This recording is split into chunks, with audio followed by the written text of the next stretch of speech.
Il y a plein de choses que vous savez pas quand vous regardez une vidéo sur YouTube ou un post Instagram et je vais vous révéler les dessous de ce métier.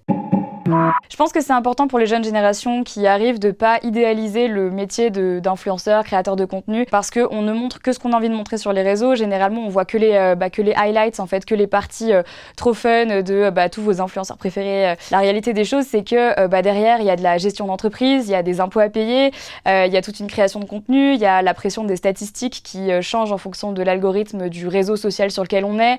Il y a les commentaires aussi, bien sûr, les commentaires qui sont pas toujours hyper sympas, les remises en question. Donc c'est important en fait d'en parler, je pense, sur les réseaux pour bien montrer que ça n'a pas que des aspects positifs, même si ça en a quand même certains, comme dans tous les métiers. Ça, je tiens franchement à le préciser, ça a des avantages, mais comme ça en a aussi dans d'autres professions. Donc dans le podcast que je sors, c'est vrai qu'on aborde toutes ces thématiques-là avec les invités que je reçois, parce que l'idée c'est d'expliquer que on n'est pas forcément sur les réseaux que quand on est influenceur. Il y a des artistes, des chanteurs, des humoristes, des comédiens qui eux aussi se servent des réseaux sociaux dans leur travail et dans leur vie quotidienne.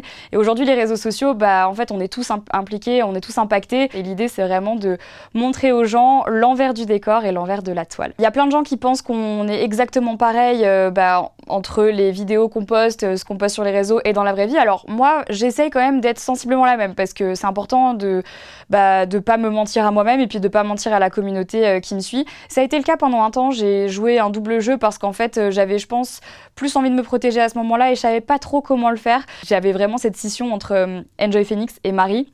Aujourd'hui, c'est plus tellement le cas. Je pense que c'est pas toujours évident de faire vraiment la scission entre les deux, parce qu'on a envie de partager, mais on sait jamais où s'arrêter. Certains invités m'ont raconté dans le podcast qu'il y avait des outils, des algorithmes qui existaient aujourd'hui qui m'ont particulièrement choquée, que je connaissais pas, qui allaient par exemple calculer le pourcentage de gros mots qu'on disait dans une story ou dans une vidéo pour savoir si la marque aurait envie éventuellement de travailler avec nous ou pas. Plus le temps évolue sur les réseaux sociaux, plus il y a de monde qui arrive et donc automatiquement plus il y a de haters aussi qui se baladent dans les commentaires. Il y en a d'ailleurs probablement sous cette vidéo, et c'est normal.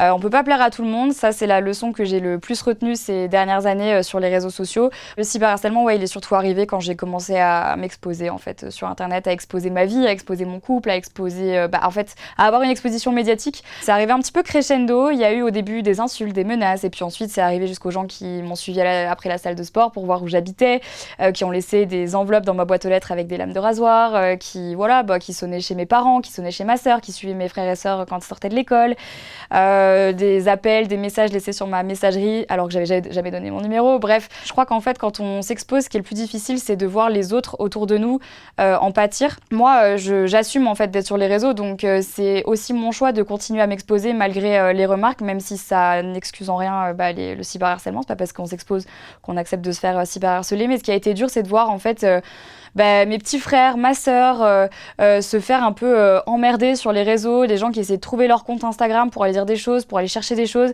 Là, ça m'a vraiment impactée en fait. C'est ce qui m'a fait prendre du recul par rapport à ce que je montrais, et j'ai fait le choix en fait de beaucoup moins les exposer, et en tout cas pas de la même manière. Moi, ça me dégoûte un peu quand je vois des gens qui me disent si t'as pas envie d'être critiqué, t'as qu'à pas faire ce métier. Ben non en fait, parce que ça a rien à voir en fait.